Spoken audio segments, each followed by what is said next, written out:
and we will deal with the questions. I cannot promise that all these can be dealt with today, because I also have some in my pocket.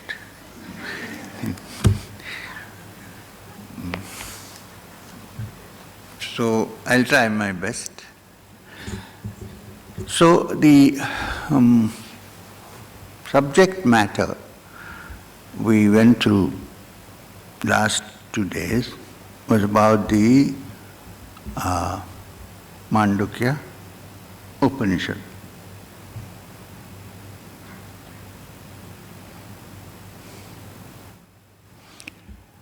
It's a fly trying to look at the time.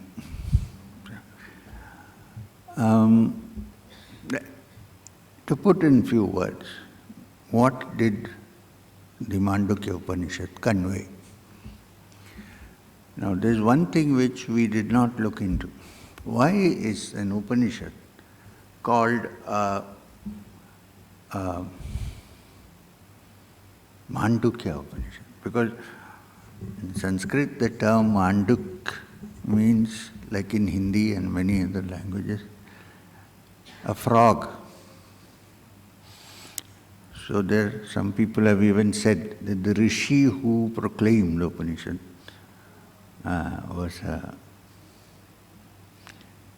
was called Frog Maharshi, but this is not possible. Nobody was called Frog. So why is this particular metaphor of frog used for the Upanishad, Mandukya, which talks about such lofty things, which is even beyond the reach of the ordinary intellect?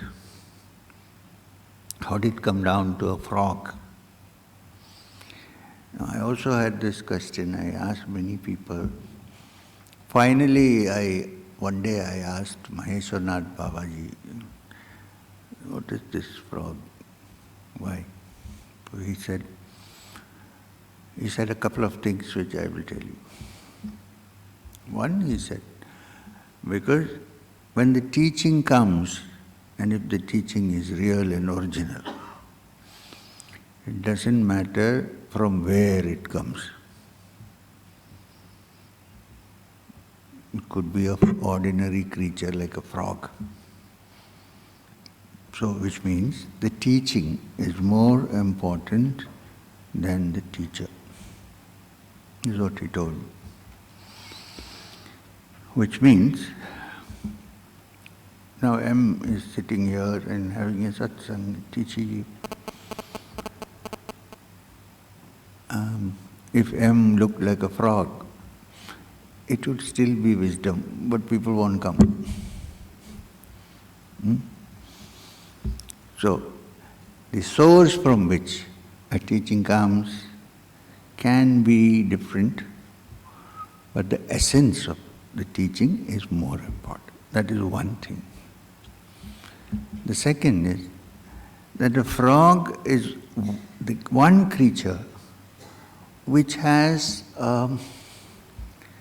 remarkably visible metamorphosis.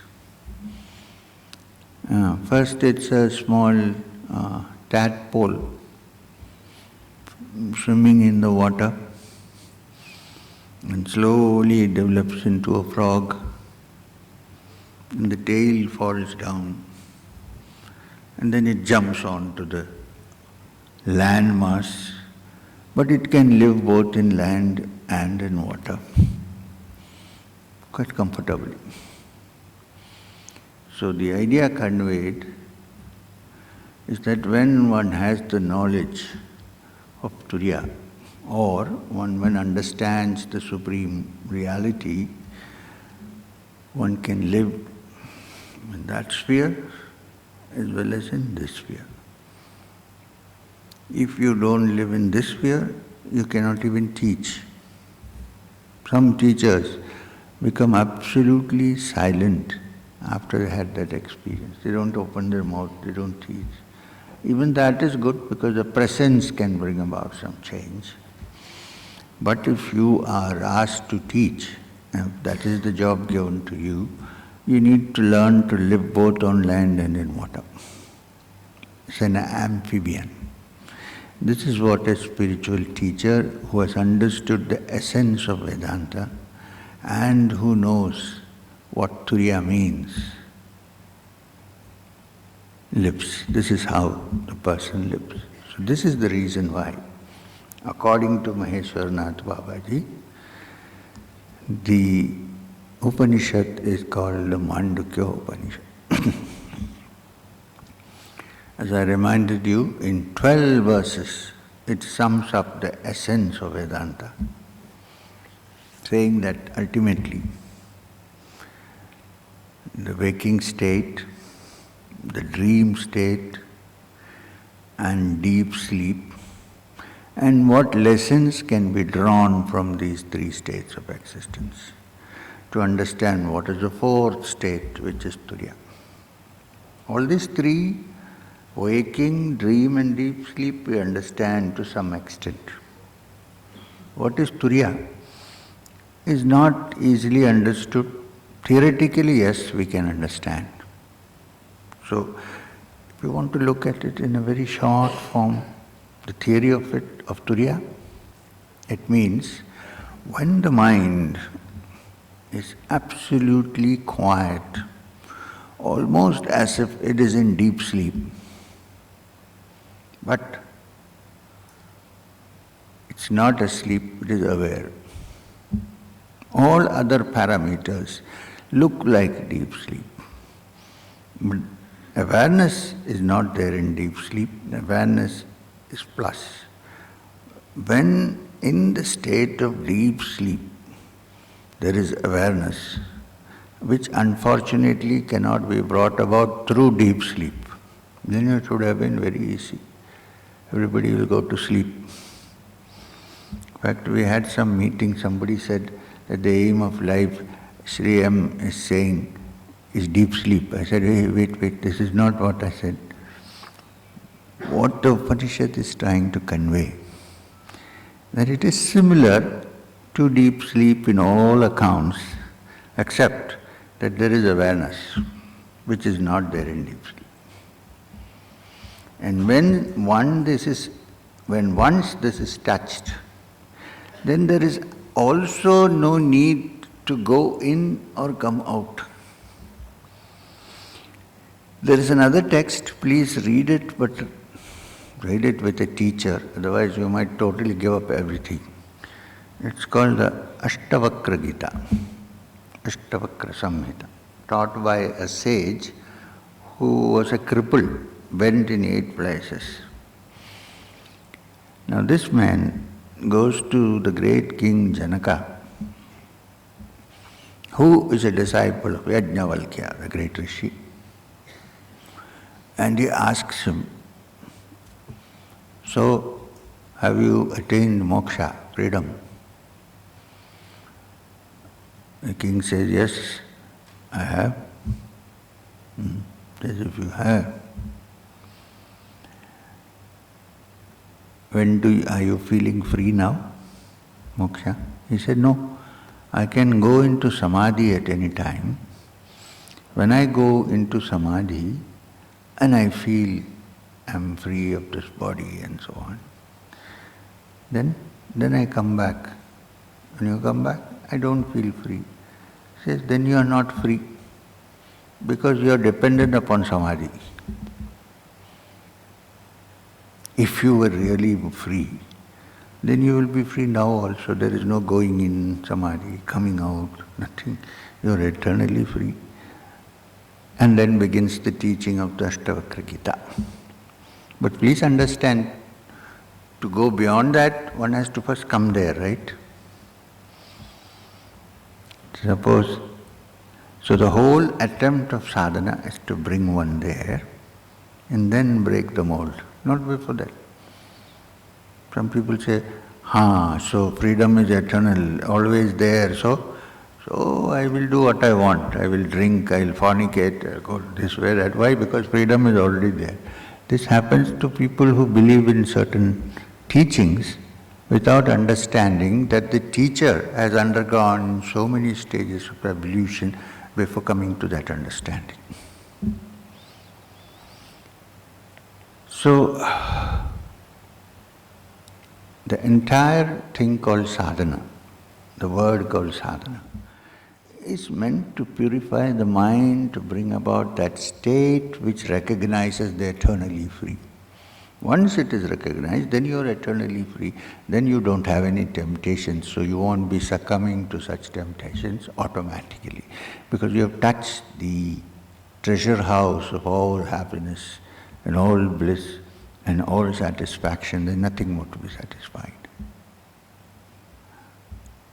Now the question is, how is this possible? Is it possible only through the study of the Upanishad? Or is there any other way to get there? I would say, while the Upanishad describes it in absolute terms, it still remains that to get there, we need to go through a certain discipline before we break the mold. You have to become mature before you break the mold. When potter, a person who works with clay, wants to make an image. Now clay has no shape or form by itself, right?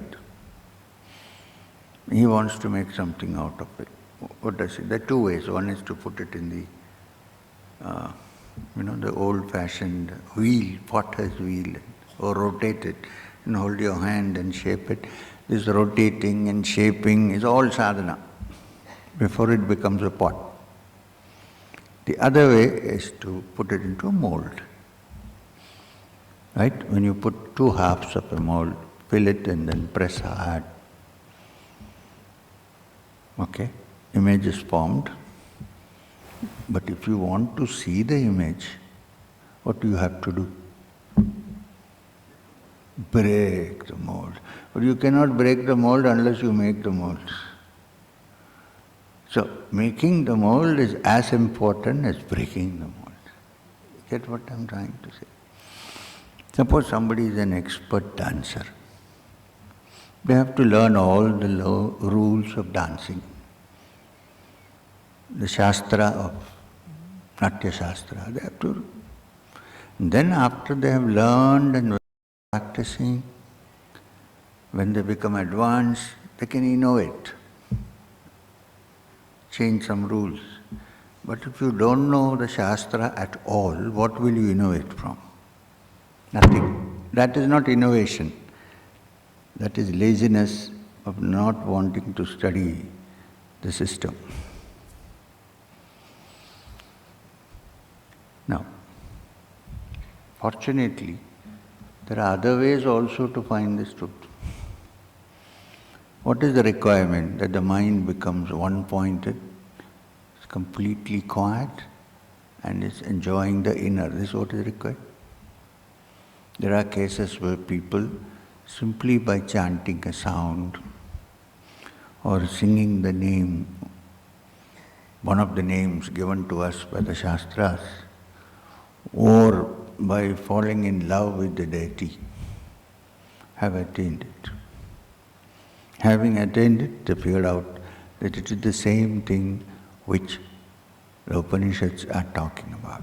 This was the case with Thakur Ramakrishna Paramahamsa. He did not study Vedanta till late in life, till Totapuri came into the picture. Till then he was only a pure bhakta. He loved the Divine Mother, he worshipped her, he had visions of her.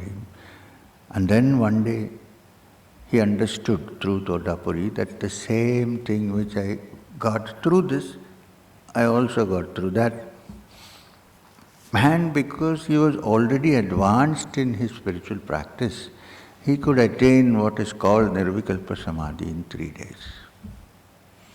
Now the importance of that kind of Nirvikalpa Samadhi is once you go into it, then even when you come out of it, you are still absorbed in the essence of the divine. You can eat, you can walk, you can do, but your mind is centered out there. That can happen only when the highest state of samadhi is attained by a saint. Now that could be attained through jnana, through seva, through karma, through bhakti. All these ways are open for us. Because it's a little bit difficult to go the Upanishadic way. Although we think that we are very intelligent, I think most of us only think we are intelligent. This is the lament of the Bhagavatam. The Srimad Bhagavatam begins by saying, in this world where people have weak intellects, we all like to think we are the highest evolution of society. In this world where we have weak intellects, how do I teach this to you? This is the question. They say not only weak intellects but short lives. We pride ourselves on the fact that we are the cream of society. We are very intelligent. We can even fool gurus. Not all gurus. It's good to fool gurus who want to fool you. But even if there is somebody genuine, they think they are so intelligent, I can fool him also. But unfortunately, one is not. The real intelligence comes when one has the spiritual experience of the Supreme, whichever way one went into it. When then the mind opens up, the brain opens up, you see things which you cannot see otherwise. It sharpens our perceptions. It's not as if one who is absorbed in the Supreme becomes dull. Paramahamsas may behave like idiots sometimes, but they're not. They're not dull. They're completely bright. They can see through everything. So, keep this in mind. Now, to the question if you and I can attain it, or is it meant only for great beings, I would say yes. You and I can also walk the path, provided one is ready to do it, one has full understanding of what one is doing, and one is not a hypocrite. One knows where one stands. Because the moment I think I know, then I am in trouble.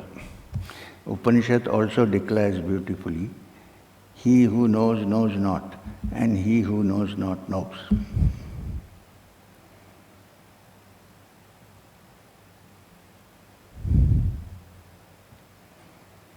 Late. Half the satsang is almost over. Anyway. So now, as I promised you, is it too hot today inside, or am I feeling? I think I am feeling nervous about the questions.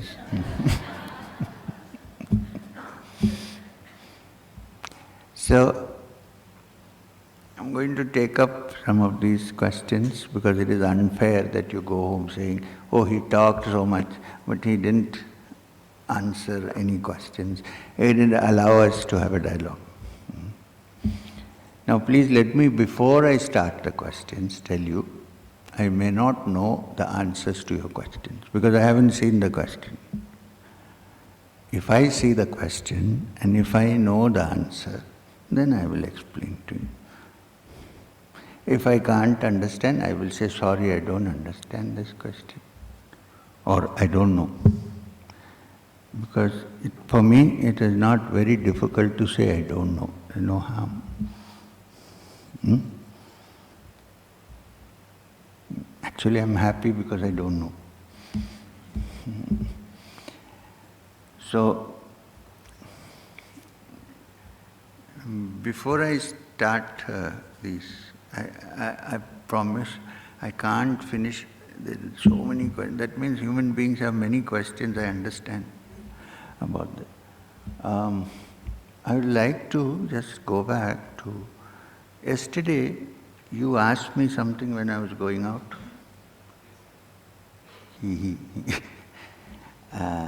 What did you ask? Something about samadhi. I was curious.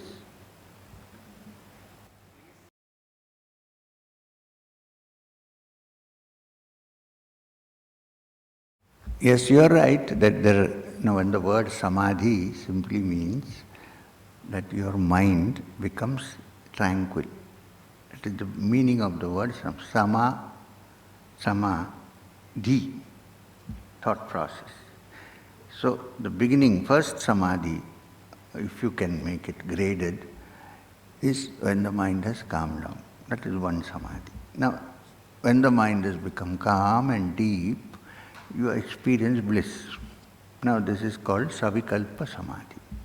Now in Savikalpa Samadhi, while you feel bliss where you are in it, when you come back, the bliss is gone. Maybe some remnants, but mostly gone. But the seeds of desire are still there. They're not completely gone. The seeds that bring about agitation, let's not call it desire, the seeds that bring about agitation when you are not in samadhi are still there. As it deepens, the seeds are also uprooted and thrown off. No vikalpas remain. Therefore it is called nirvikalpa. Now for a person who is fully immersed in nirvikalpa, you ask the question, first of all, that I disappears. The I, as you know, disappears. It's not that there is an I which is a greater I, which is the essence of consciousness. It is there, but it is not the small I with which you are identified with. That is gone. The big I, it's not even an I which says that I am so and so. It is an I am the witness and there is nothing to be witnessed. I am the only. Therefore, in yogic terms and Sankhya terms, it's called Kaivalya, meaning Kevalam, awareness, only awareness.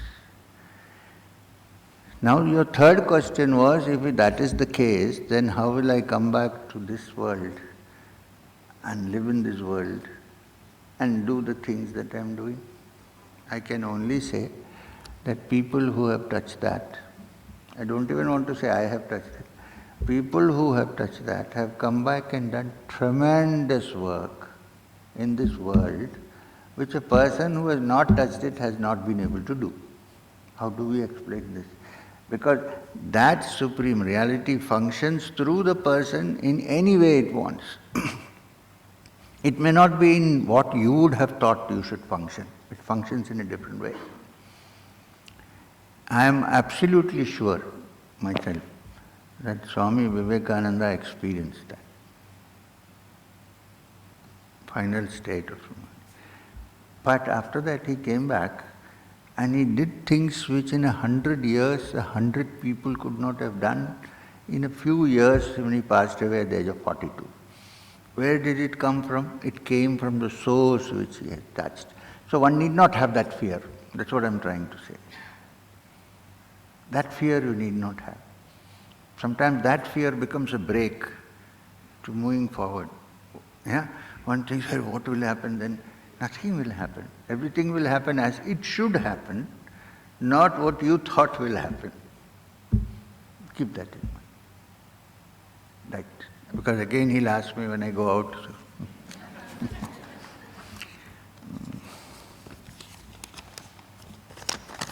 Some of you have such good handwritings. I wish I could. I don't know who gave this. You had some? No. Okay, लिख दिए. Thank you for calling me my beloved master. You talk about emptying oneself. We are aware about what is going on in the conscious mind. In some way or the other, we can empty the conscious mind. But what about what is deep down in the subconscious and conscious mind? How to empty it? And when it's time to get empty, how do we face it?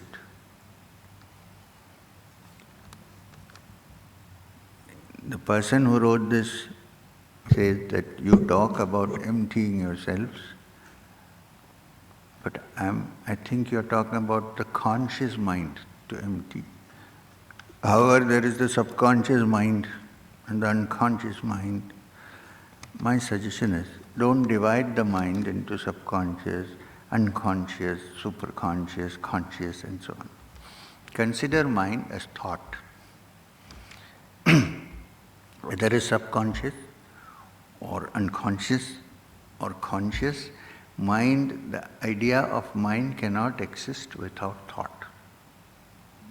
Have you ever thought of a mind without thought? Not possible. When somebody says, now I have no thought at all, I'm there, right? I'm thinking that I have no thought. I'm there, still.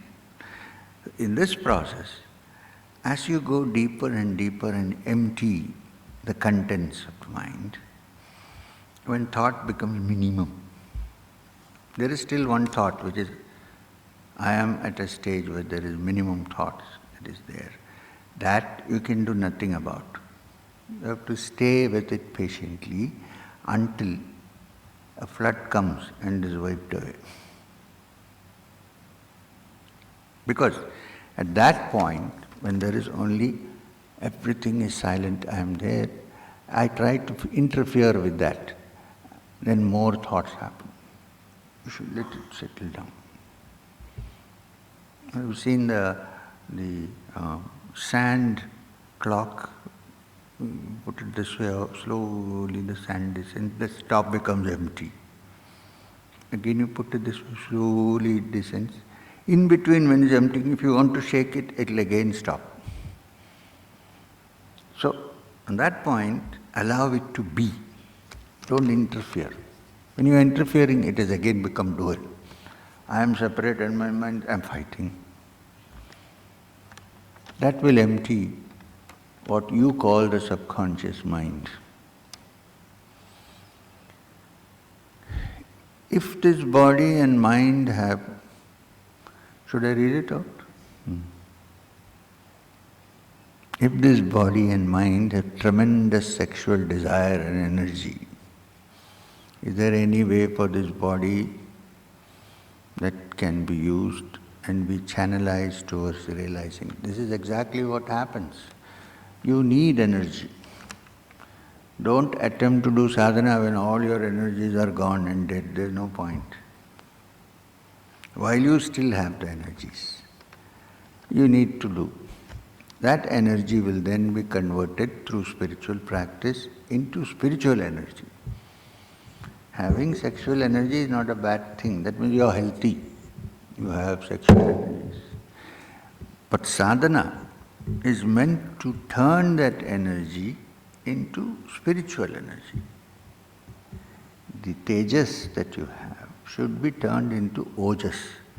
Now this is why people practice various techniques, including Kriya Yoga, so that this tremendous energy, in fact the more tremendous and strong it is, the better it becomes when it becomes spiritual energy. Get it? We are not trying to, if you have see, you can drive long distances only when the car has petrol. If the petrol is empty, then I want to drive, it is impossible, even in the spiritual road. So this energy is a good thing. The techniques of sadhana are how to divert it into spiritual peace. But don't be afraid of it. Huh?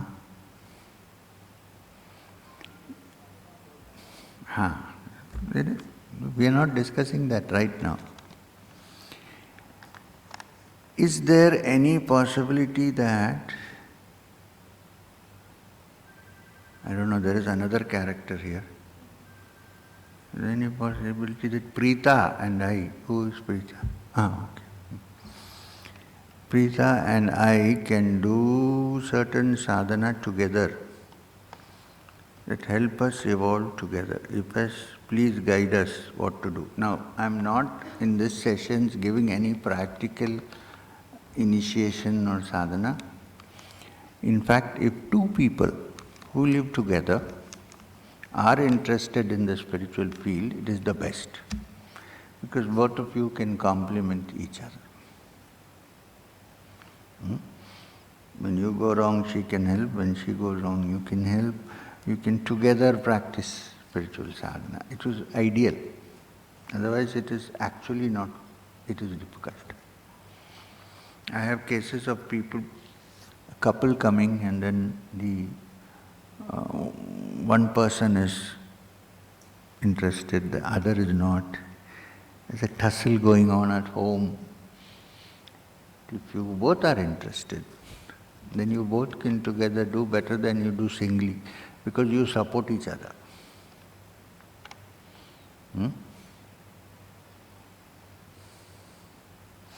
What connection do I have with Thakur, Paramahamsa, Ramakrishna Dev, Swami? Why do I see them? What was the message they're trying to convey? I know you know. How do you know I know about it? Because you know everything about me. Really? So then, but just now I asked, who are you? Who is Purita? So please tell me. Now, I don't know if you have a connection with, I'm being honest, with Paramahamsa, Ramakrishna and Swami Vivekananda. Even if I knew, I wouldn't say that to you. It will be clear to you as you progress in sadhana. Perhaps there is. That's all I can say.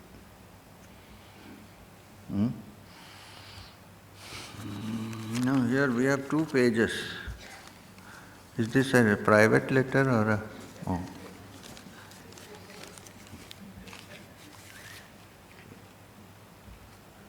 It's like a lucky dip.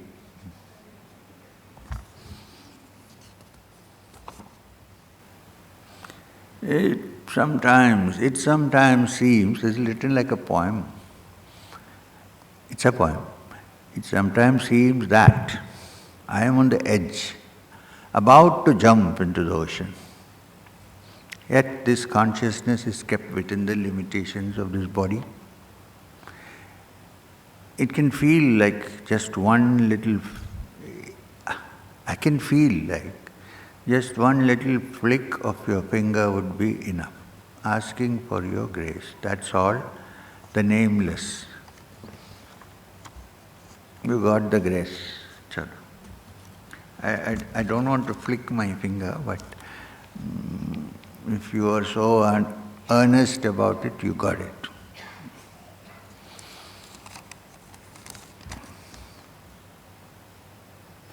If anyone wants to start Kriya Yoga, how she will start, especially the initiation. Now, if you want to learn Kriya Yoga, I have taught Kriya to many who practiced it only on the day they were taught. And then that's it. Forget about it. They do various other things. Sri Ram, Jai Ram and all, but they don't do Kriya. So it is better not to take Kriya. But if you promise that you will do it every day, regularly, practice it. Look, this person sitting in front of you practiced it many times, many years before. Something could be possible. So if you promise to practice it, many people are looking guilty, some are giggling and all here when I said that.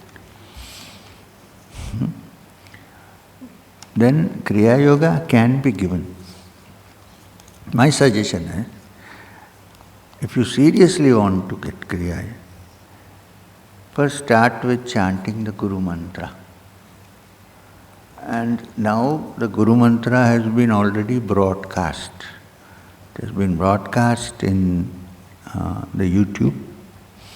So you all know the Guru Mantra. But if you think that simply by looking at YouTube it doesn't work, then I am telling you that it is going to work. Just listen to me once. It is very simple. Om Hrim Shri Gurubhyo Namaha. This is the Guru Mantra. Om Hrim Shri Gurubhyo Namaha. So if you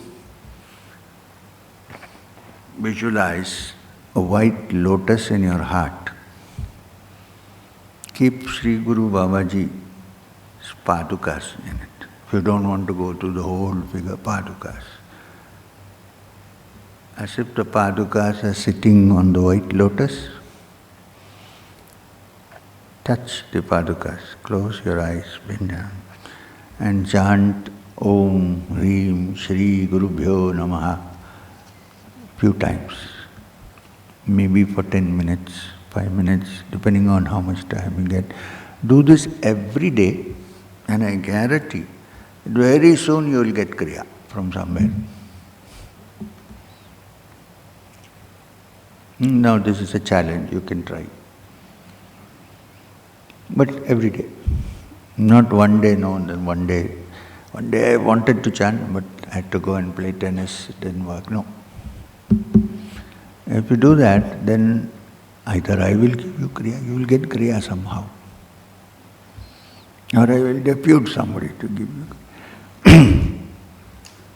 Kriya. Sir, there are many pieces of paper.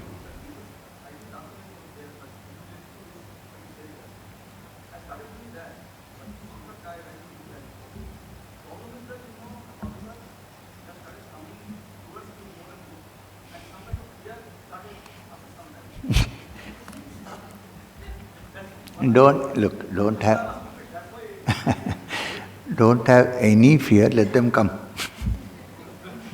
Let them come and sit on you or do what. Don't worry about it. You'll still be able to wake up and come out, but it would have already altered your mind and changed your set. Look up. So, Kriya, I can assure you. Maybe when we have the retreat in Calcutta, people here who haven't got Kriya, they can have. It's not compulsory to have Kriya, please. There are other ways also. And not as if only if you have this Kriya, you will attain moksha. No, there is nothing like that. But if you seriously want to take Kriya, you will get Kriya. Please continue with your Guru Mantra.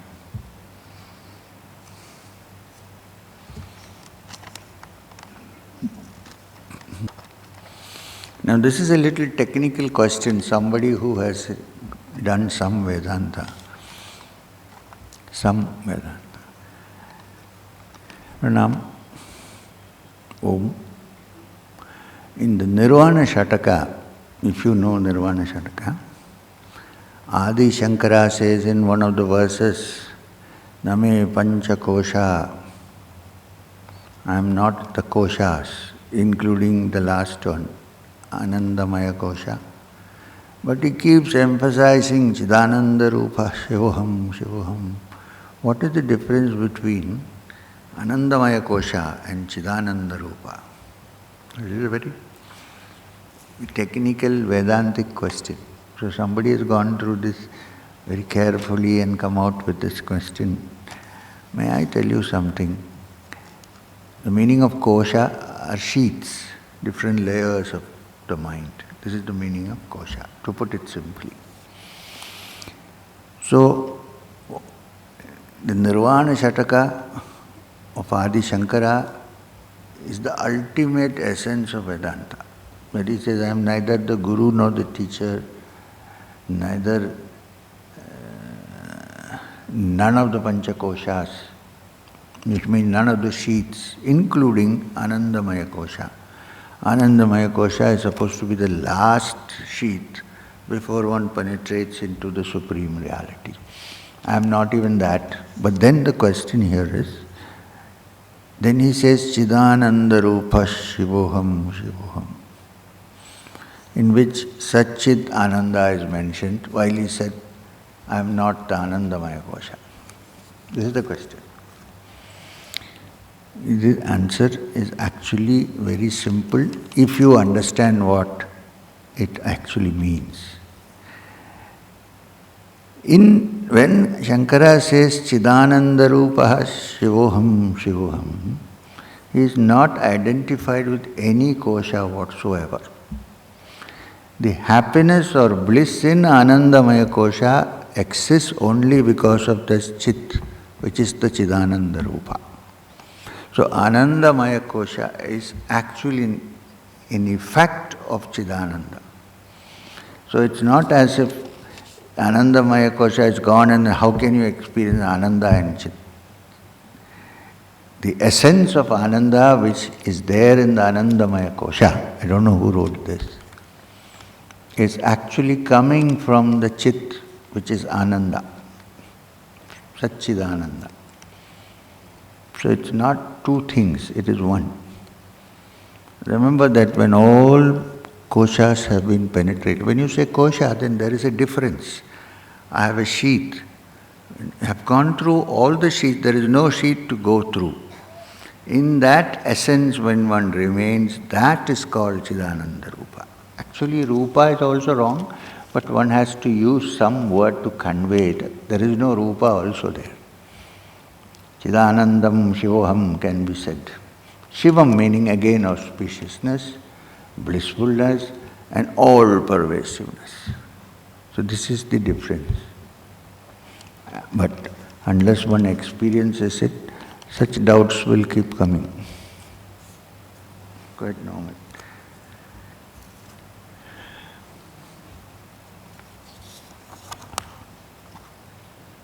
Nice question. Om Hrim Shri Guru Bhyo Namaha. Somebody is already chanting the Guru Mantra. That is settled. I had a dream on 29th July. Which dream girl has written this?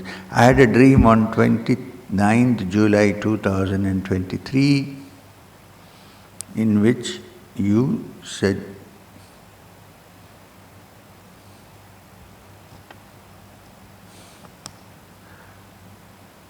said to me, okay.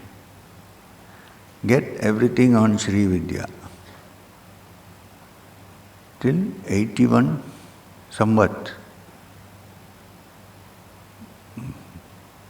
Brahma. I can't understand myself. I could not understand it then, but recently I found out that this year is Samvat 2081, right? What should I do? Was it a random dream? You may be too fond of me, so you must have dreamed about me. Maybe you're fond of me, you're thinking of me always, and probably you're thinking of Sri Vidya also, both. So both these things together into your subconscious mind appeared. Samvat is correct. So what should I do? Now can I tell you that at the moment it is not possible for me to initiate you into Sri Vidya. Banti. At the moment not possible to initiate into Sri Vidya because it is not a joke. In fact, I avoid discussing Sri Vidya because it's not such an easy thing to do. It's better one does some kriya and then slowly as the mind becomes clearer, it's better to take up the practice of Sri Vidya. Basically, Sri Vidya is a mantra shastra that teaches you the Bijaksharas meant to awaken the Shakti inside you. To invoke the Shakti, the all-pervading Shakti, which also is in us. This is the Sri Vidya. It is a set of Bijaksharas put together in a certain way. It should be learned from a proper teacher, and the teacher should find out if you are qualified or not the student. So there is something called the Panchadashakshari, 15 syllabled, and there is the Shodashakshari, 16 syllables.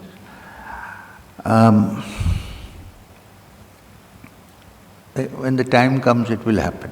We don't have to do anything about it. In this instance, I must say that Thakur Ramakrishna Paramahamsa took Sri Vidya also, among other things that he did, from someone. And later on, his son came to him and wanted to become his disciple.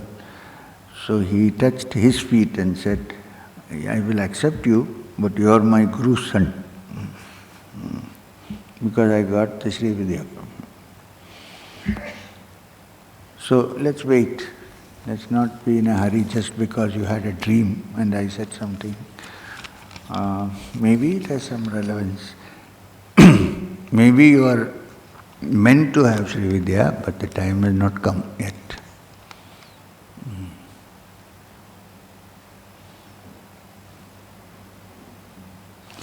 How relevant and important is external saucha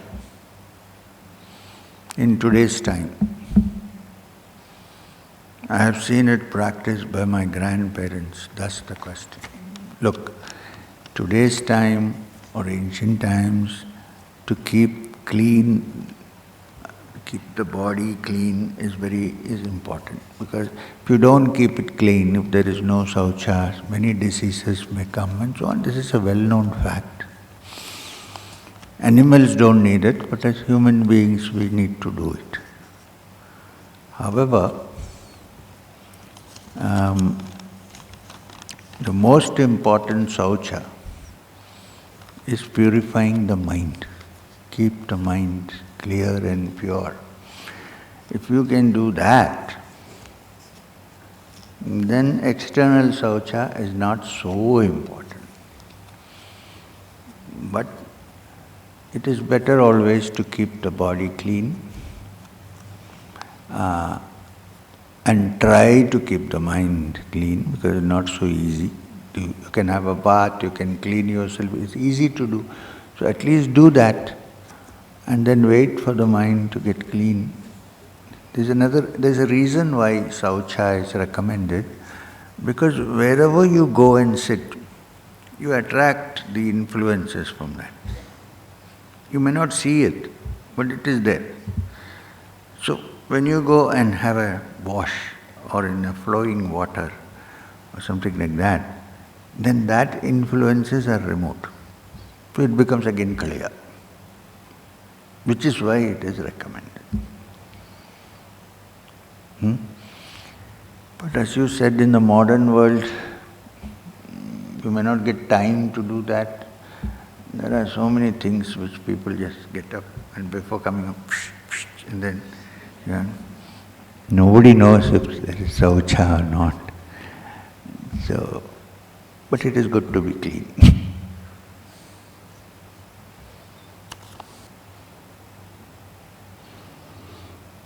The journey to enlightenment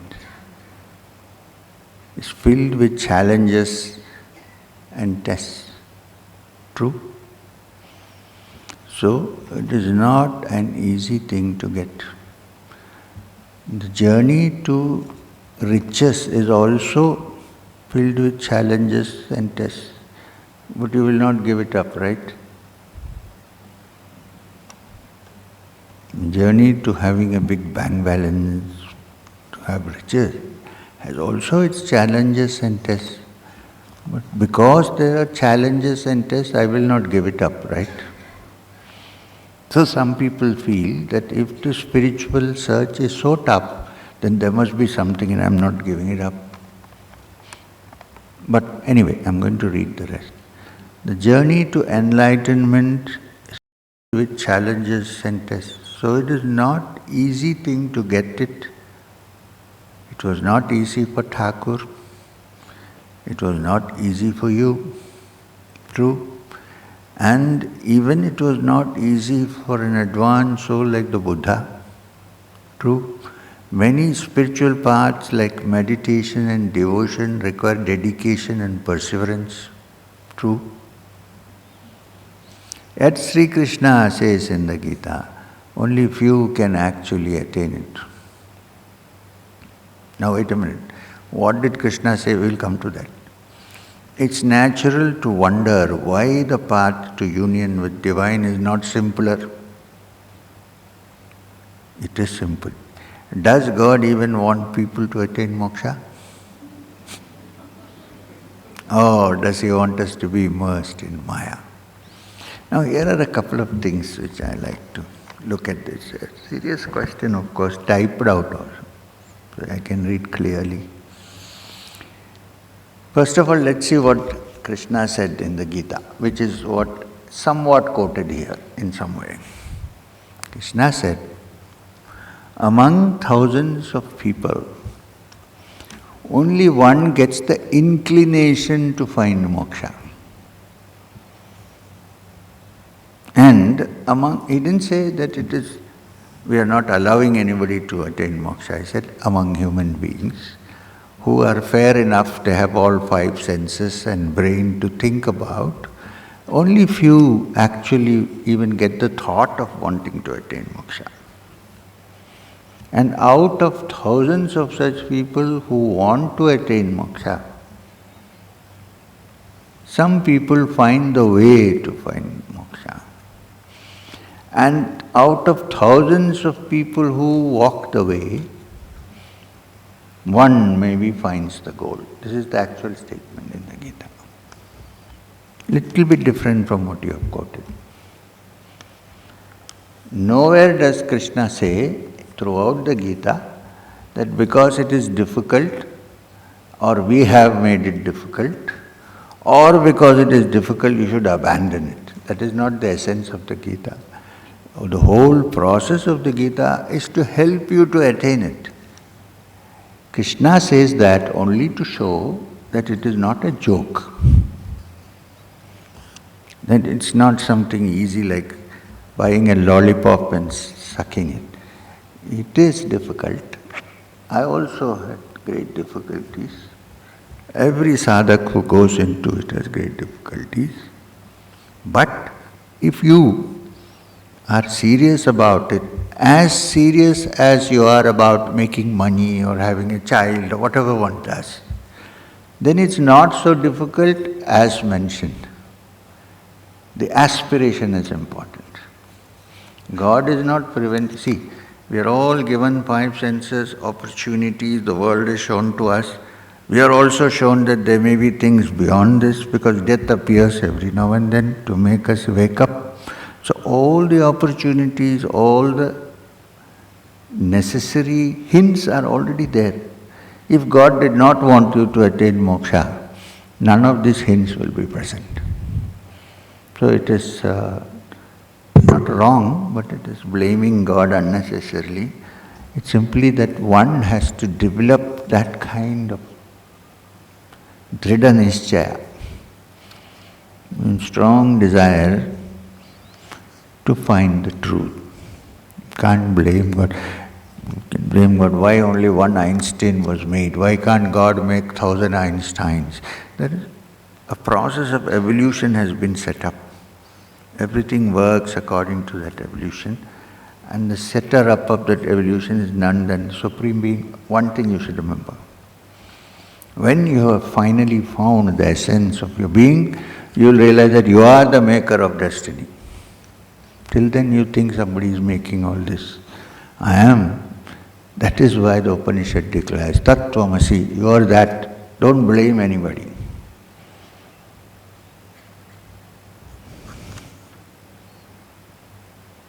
So, nobody wants you to be immersed in Maya, I'm sorry. We all, including this man sitting, wants you to be free of Maya.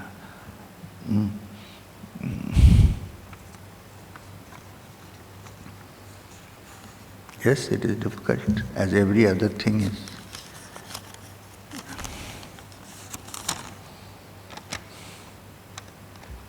As explained by you, meaning by me, we are aware for surroundings and the thoughts in awakening and dream state, but not in deep sleep. Okay? What happens to our consciousness during deep sleep? The consciousness is still conscious, but the mind is not aware of the consciousness. When we wake up, after sleep, we regain the awareness. Awareness is in the mind that is regained. The consciousness was always aware even in deep sleep. You understand what I'm trying to say? It's not that The consciousness by itself is not aware of itself. The mind is not aware. And when you wake up, the mind remembers in its memory faintly that there was a blissful awareness. If the blissful awareness was not there, how will the mind remember that there was a blissful awareness? It cannot.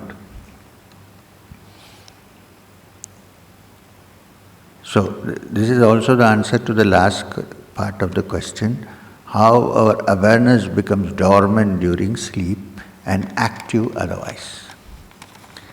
The mind is the problem here. Is the mind that is aware? Is the mind that is not aware? Consciousness is eternally aware of itself. It does not need the mind to be aware of. But then, when I am aware of it, when I remember it, then I am aware that the consciousness has awareness in its own. There are a lot of Vedantins here. Is that a speciality of Bengal? Maybe. When I start worshipping God, I completely immerse in it. Very good, if it's so. All consciousness turns away from work and towards devotion. How can I maintain both? My work life and my devotion. Now, when you do your work, put as much attention on the work as you do when you do your meditation, worship. This is called pratyahara. Yogi is not one who meditates when he is driving. And when he is meditating, he is not thinking of his car. When he is meditating, he is meditating. When he is driving, he is driving. This is the kind of attitude and training that we should develop. When you are worshipping, have no thought of anything else in your mind except the worship. You are right. If you are doing it, it's excellent. But then when you go to work, now don't think of your meditation, do your work. If you do your work with complete attention, then you are meditating actually. It's not two things.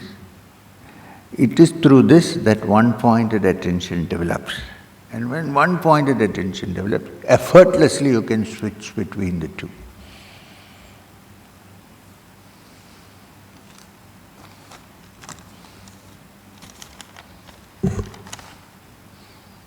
But many people are meditating. This is what I see in the papers.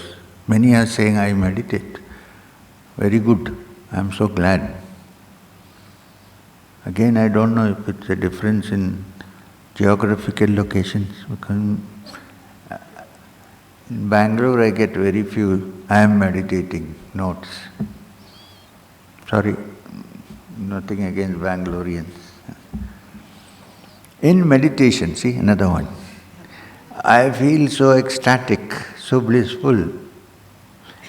I don't want to come back. Lovely. But when I am pulled back, I am so emotionally sensitive and it is so painful. How to carry the bus into every moment. What is bus? Oh, bliss, sorry. L and I were together.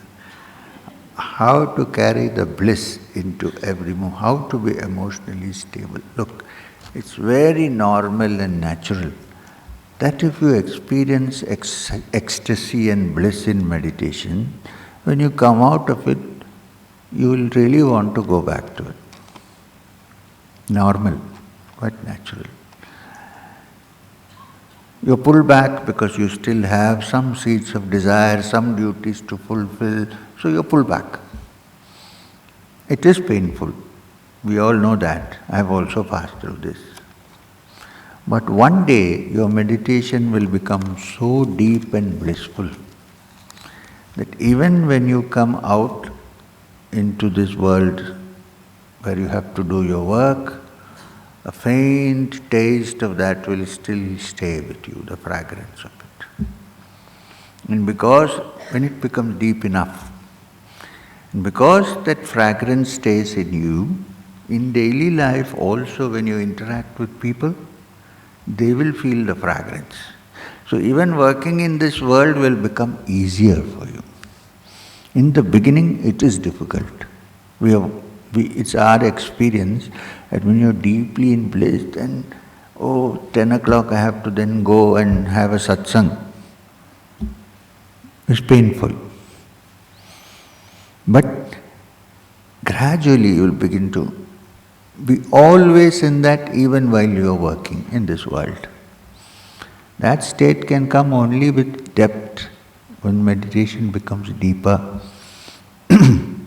then you carry the fragrance of meditation with whoever you interact with. They will enjoy, you will enjoy, but you will still be waiting to go back into the bliss of meditation.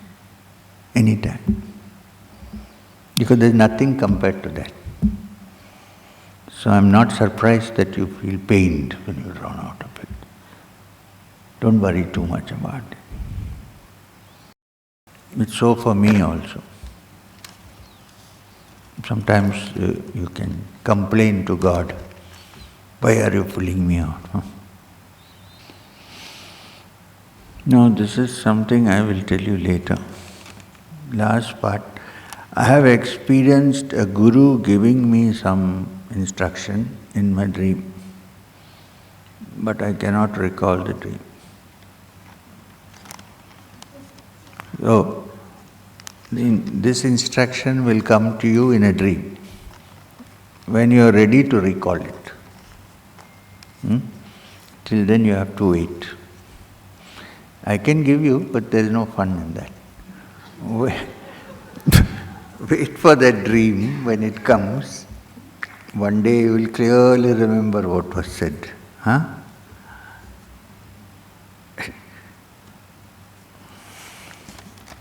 We have many siddhas here.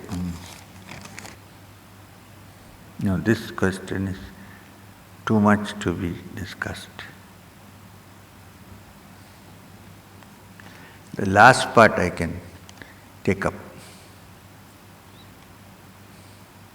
And let's take the second question. You have three big questions.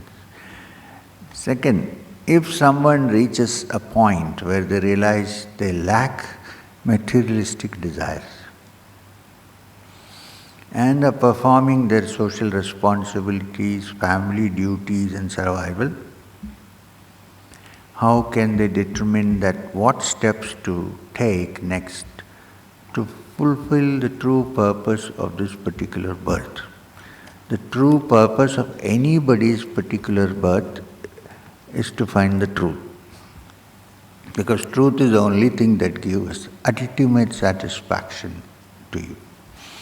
And it is ultimate satisfaction that we are searching for.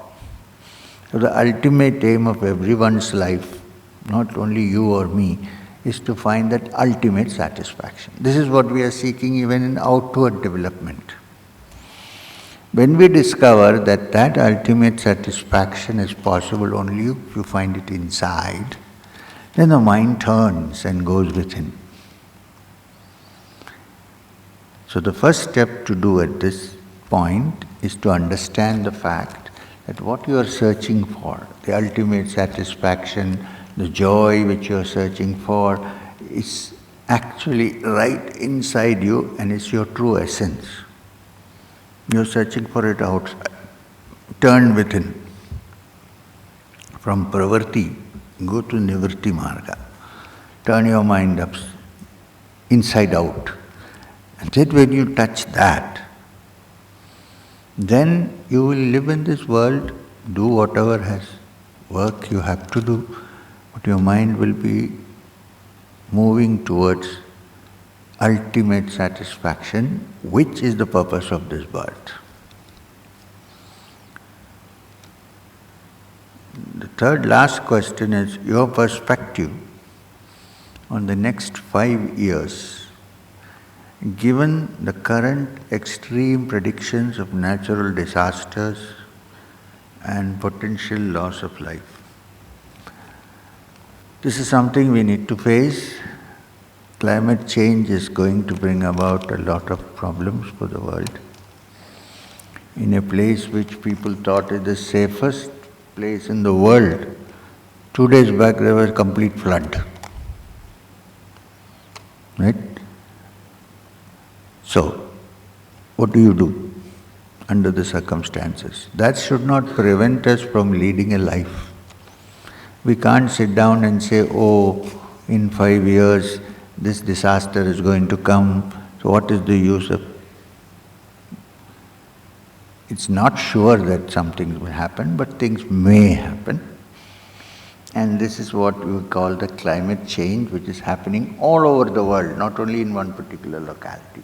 We should be prepared for that. And the climate change, about 50 to 60% is brought about due to human foolishness and doing things which are against the movement of the earth.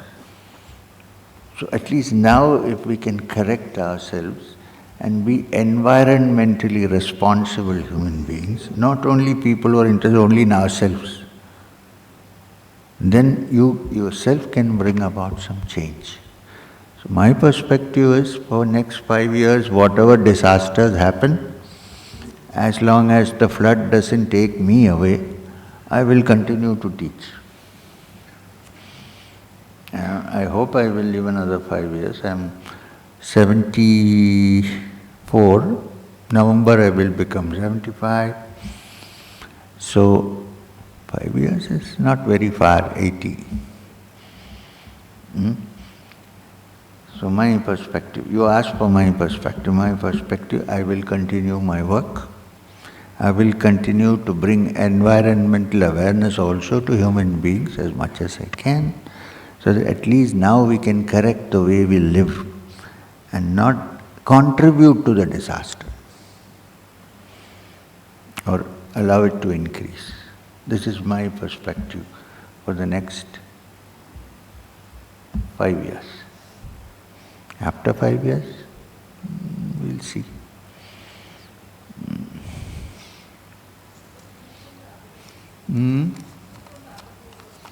What? Oh, sorry. Did you put it there? No.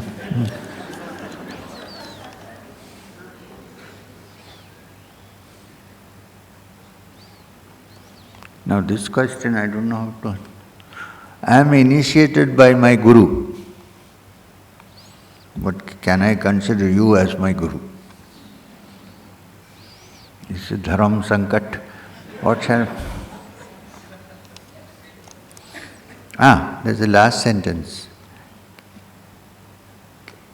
Can I consider you as my Guru and spiritual master too? T-O-O. Look, if you've already been initiated by somebody and you're calling him Guru, then I can still help you, but instead of Guru, call me a good friend. How does that sound? Okay. You can say, well, I have been initiated. The person who initiated me is the Guru. But then there is this gentleman sitting here.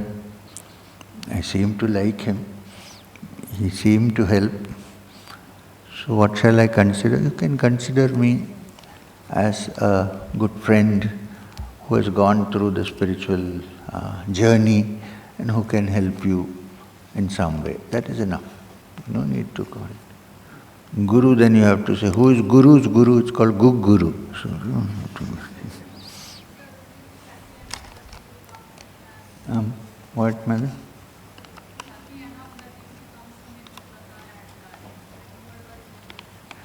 I didn't hear you.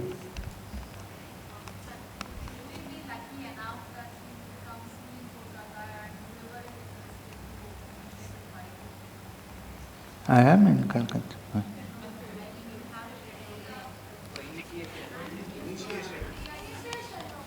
Oh. We can do that, yes. I am going everywhere, why not Calcutta, one of my favorite states. Now this one I can't answer in for 2 minutes. How to attain samadhi, how to get moksha. Very clear, pinpointed, but I can't get a clear answer to that. Right now I can't do. But sincere and clear, absolute clarity. There is only one question: how to attain samadhi and how to get moksha. My suggestion is, go to my podcasts and YouTube videos and check on that and see if there is anything that suggests that there is an answer to this, or something that takes you towards it.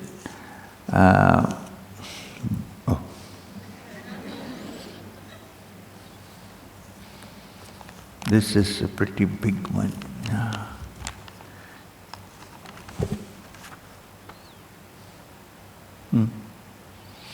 Do gurus like Paramahamsa Yogananda or you write autobiography in order to inspire belief and faith in the spiritual way of life?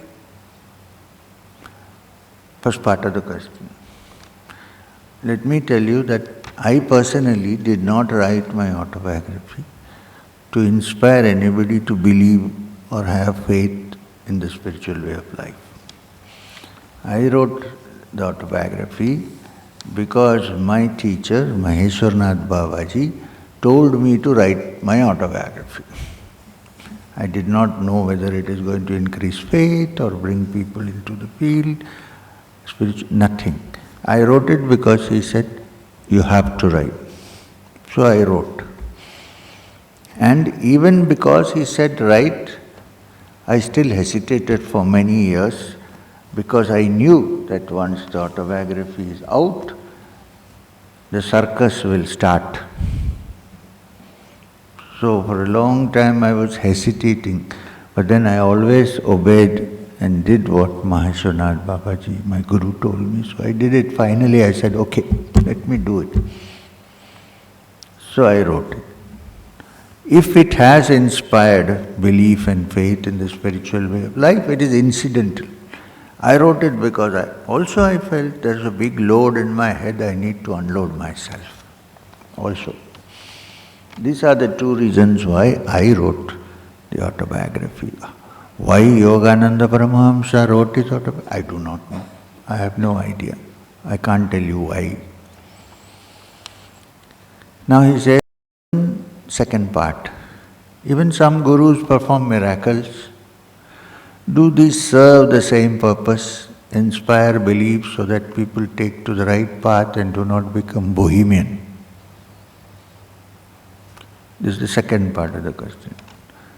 Do some gurus perform miracles? Now let me tell you this. First of all, there is no thing called miracle. When you do not know the laws which are behind a certain act, you call it a miracle. The person who knows how to operate the laws which you do not know about, when he or she does something, you think it's a miracle because you don't know how it operates. So there is actually no such miracle. Miracle, it appears because you don't know how it happens. And the person who does it perhaps has an understanding of how it happens, therefore he does it.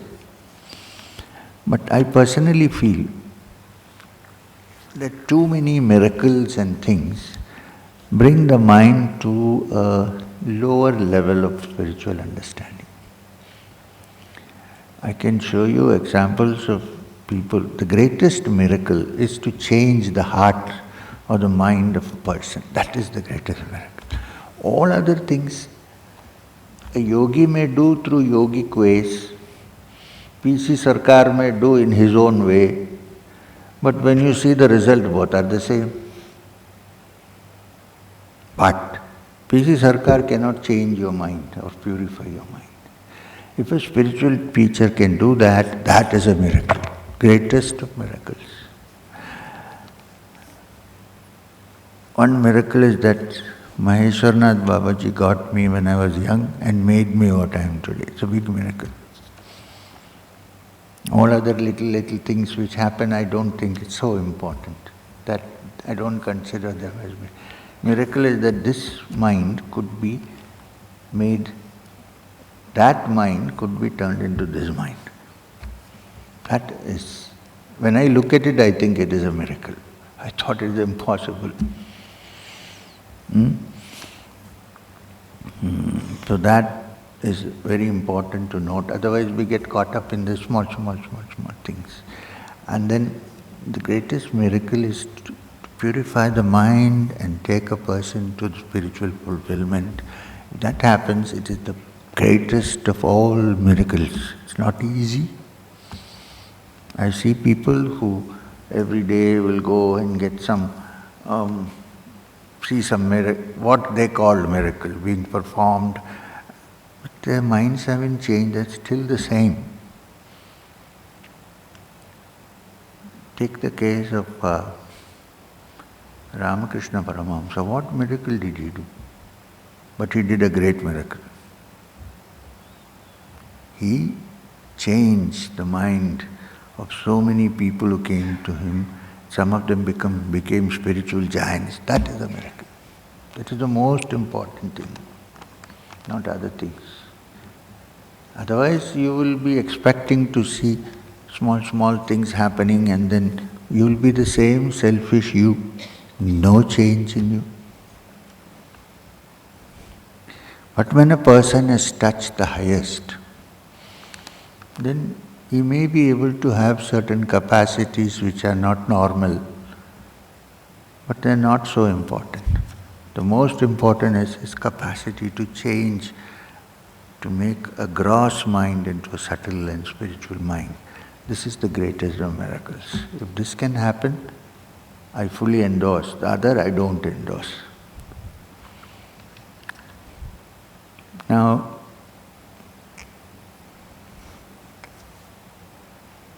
however, one has the capacity maybe to do certain things which others cannot do. This we cannot deny.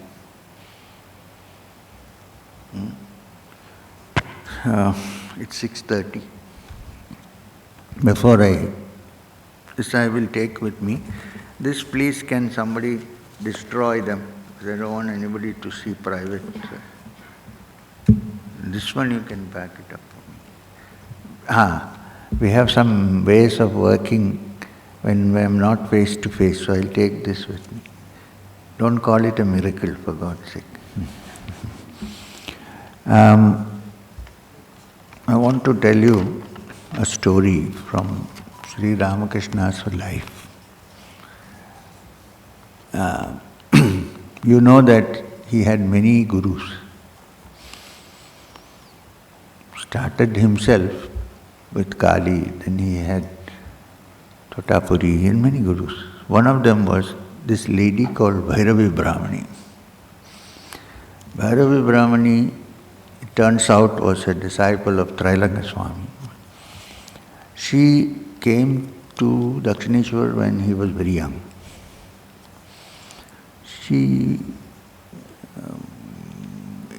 Ramakrishna went out to pluck some flowers to give to the temple. Still very young, he had passed through the experience of Samadhi. And he saw this lady sitting there, quite young and radiant. He did not like to go and talk to her, so he went inside and told his nephew Hriday, who was staying with him, Hriday Ram, go outside, there is one lady sitting on the ghats. Ask her that my uncle wants to see you. So he went and told her, my uncle wants to see you. She said, yeah, I know your uncle. I saw him plucking flowers here. From the way he walked, I knew that he is a devotee of the Lord. So she came. And they had a long chat together. She was a wanderer, she never stayed for more than a few days in a place. She stayed there for 2 years or 3 years there, I think 3 years. And she taught him everything about the Vaishnava Tantras. Vaishnavas also have a Tantra. She taught him Vaishnava Tantra and many things. And then she left. She taught him the worship of Vishnu, worship of Krishna. She gave him the Bijakshara mantra of Krishna and so on. He practiced and she decided that he has attained what is required, and then she left. In fact, she was the first person who declared that he is a Paramahamsa, not an ordinary person. She left.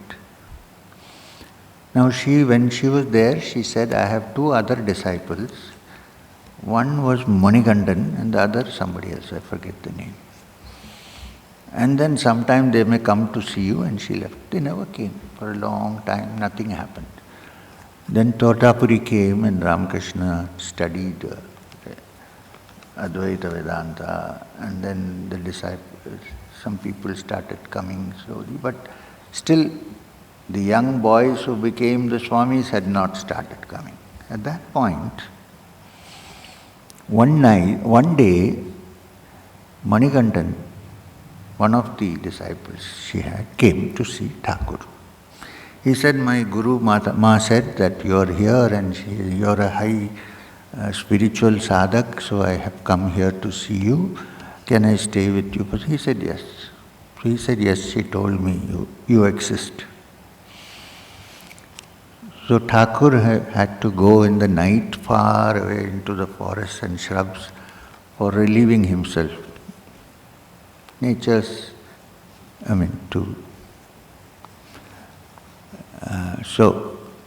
To answer his call of nature. So he was going in the dark. So he had a light in his hand, a candle in his hand, which went off, dark. So Manikandan said, oh, don't worry, brother. I can help you. I have a siddhi which I have acquired. I can help you. So he did something like this, and one light came out from that. So he said, go this way. So Thakur went, finished everything, and came back. After coming back, Thakur said to him, this is the thing that is preventing you from going towards higher spiritual evolution. This is the thing. From now on, it will not work for you, and did like this. Poor Manikandan lost the capacity to do that. Now what I am trying to say, Thakur never did any such thing. But he had the capacity to make something work or not in somebody else. Right? So this is important to note. Somebody may not show anything, but somebody may possess something. But the important thing is how he changed the minds of hundreds of people and took a handful of them to the highest level of spiritual consciousness. This is the miracle. So look for that miracle only. Don't look for other little things. If you have a headache, don't go to the Guru. I have a headache. Please put your hand on. Use tiger balm. Easy to get.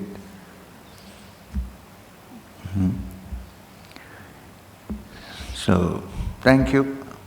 I enjoyed the satsang. I don't know if you enjoy. I enjoyed the satsang. Now, so we'll keep coming again at some point and seeing you all. Om Shanti Shanti Shanti Hari Om Shri Gurubhyo Namaha